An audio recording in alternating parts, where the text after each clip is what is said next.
Hablaremos del modelo económico acelerado. El modelo de crecimiento económico acelerado fue el modelo económico que se llevó a la industria, se logró reactivar la economía e hizo que creciera el PIB del país. Cabo en México durante el sexenio de 1976 a 1982 del gobierno del presidente José López Portillo, en el que sus características principales fueron el crecimiento económico y la acumulación de capital. Al subir al poder en 1976, López Portillo recibió un país en una situación económica bastante complicada por las fallas del gobierno anterior. La molestia de la población hacia la confianza hacia este gobierno fuera cada vez menor, con disminución del PIB e inflación. Sin embargo, el gobierno fue capaz de recuperar la confianza del pueblo y de los empresarios mediante el descubrimiento de formidables reservas de petróleo.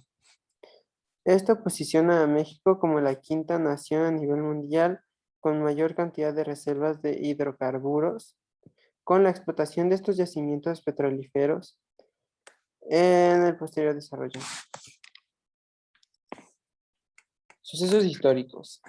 Además, la intención era reducir el desempleo, bajar la inflación y mejorar una serie de servicios básicos: salud, agua, alimentos, vivienda y electricidad. Todo ello a partir de los ingresos procedentes del petróleo. El objetivo de este modelo consistía en brindar un mínimo de satisfacción a los trabajadores, pero sin perturbar los intereses financieros de las compañías. Debido a los conflictos creados durante el gobierno anterior del presidente Luis Echeverría entre empresarios y gobierno, uno de los objetivos de López Portillo era realizar actos conciliatorios con los sectores productivos. Uno de los eventos económico-financieros de mayor relevancia durante este sexenio fue el descubrimiento de yacimientos petroleros en el país.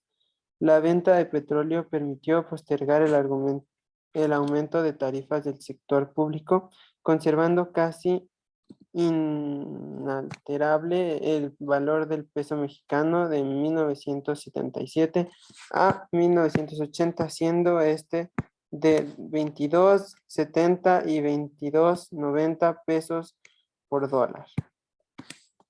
Empezó a mejorar la economía, pero se basaba solamente en el petróleo, obviando otros sectores como el agrícola, que no mostraba avance. Más sucesos históricos. Es a mediante de la década de los 70 cuando México experimenta una crisis provocada por el deterioro del modelo de sustitución de importaciones que llegó a ser limitado para responder a las circunstancias económicas internacionales. Para afrontar esta situación, el presidente Luis Echeverría aplicó formas de afrontar los estragos de la crisis. Con ella se pretendió la disminución del endeudamiento externo y la promoción de las exportaciones, principalmente manufacturas.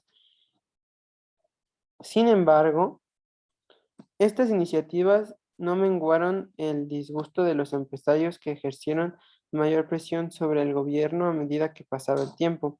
De esta manera comenzaron a sacar sus capitales del país, generando con ello que la invención estatal se intensificara sobre la base de préstamos obtenidos en el extranjero, iniciando un gran endeudamiento con el exterior. Tal situación motivó, entre otras cosas, que el salario no sufriera incrementos en los últimos meses, generando declaraciones de huelga en las que se exigía principalmente el incremento salarial.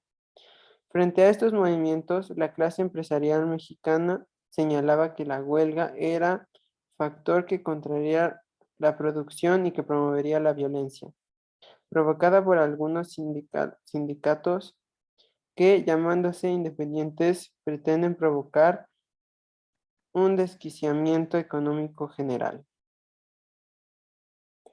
En el caso tapatío, del incremento pedido por los trabajadores se debía a que el salario mínimo no había aumento durante los últimos meses, por lo que en Jalisco la Comisión Regional para la Fijación de Salarios Mínimos acordó por unanimidad el incremento 28%. Es decir, el salario aumentó de 58.19 pesos a solo 70.35 pesos, con los cuales se tenían que comprar productos como el frijol por kilo que costaba 5.90 pesos o jitomate cuyo costo era de 6.95 pesos el kilo. Pero lo peor no radicaba en el alza de los precios, sino en el creciente número de desempleados que la crisis traía consigo, pues aumentaron el índice de subempleo que alcanzaría sus niveles más altos en la crisis de 1982. Economía mexicana y evolución de la inversión en México de 1976 a 1996.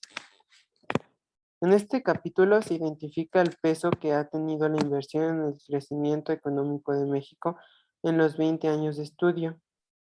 Se consideran los aspectos económicos que ocurrieron en el país en este periodo y se observa la evolución de los principales indicadores económicos y de la inversión. Cabe hacer mención de que el sector privado se incluiría en el sector externo, pero después de dada su importancia, este se analizaría en el siguiente capítulo con mayor detenimiento. La evolución del Producto Interno Bruto y de la inversión en el sistema capitalista mundial. México ha sido considerado como un país en vías de desarrollo o subdesarrollado, porque hoy se considera un país emergente. Como primer elemento de análisis de lo que sucedió en la economía mexicana en el periodo de estudio, se considera el ingreso. Se toma al Producto Interno Bruto como el indicador. En una gráfica 2.1 se muestra el comportamiento en términos reales del Producto Interno Bruto. Instituciones. En enero de 1977 se creó la Coordinación General del Plan Nacional de Zonas Deprimidas y Grupos Marginados. Su objetivo fue articular acción que permitían las zonas rurales marginadas contaran con elementos materiales y de organización suficiente para lograr una participación más equitativa en la riqueza nacional. Se buscaba también en forma explícita que los grupos en condiciones de desventaja alcanzaran una situación de mayor equilibrio en el juego de las fuerzas de la nación. Sistema Alimentario Mexicano. Otro programa de amplia independencia en el medio rural fue el SAM. Dicho programa focalizó sus impactos en cadena productiva agroalimentaria. El programa no solo atendía a la demanda y el abasto de los alimentos, sino la producción misma, debido a que el programa estaba financiado directamente por recursos petroleros. Apenas duró de 1980 a 1982. Política que no continuó por los ajustes estructurales, la crisis petrolera y por comprometer los intereses económicos del sector agroempresarial.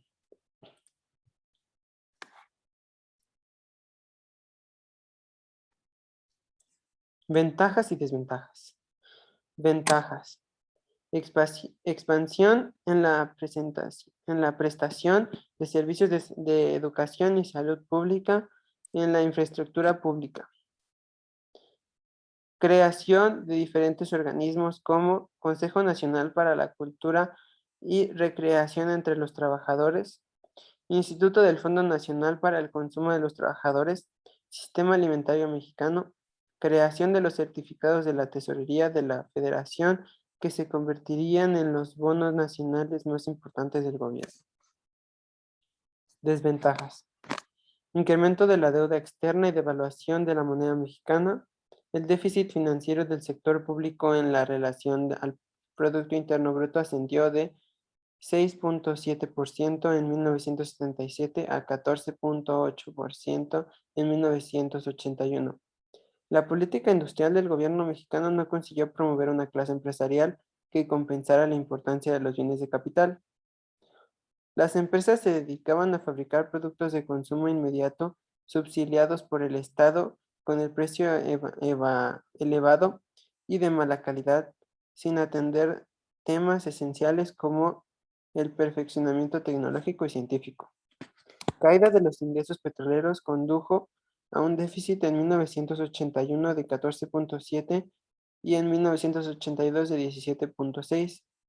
Por otro lado, la deuda pública externa se desbocó de 4.300 millones de dólares en 1970 a 58.900 millones en 1982.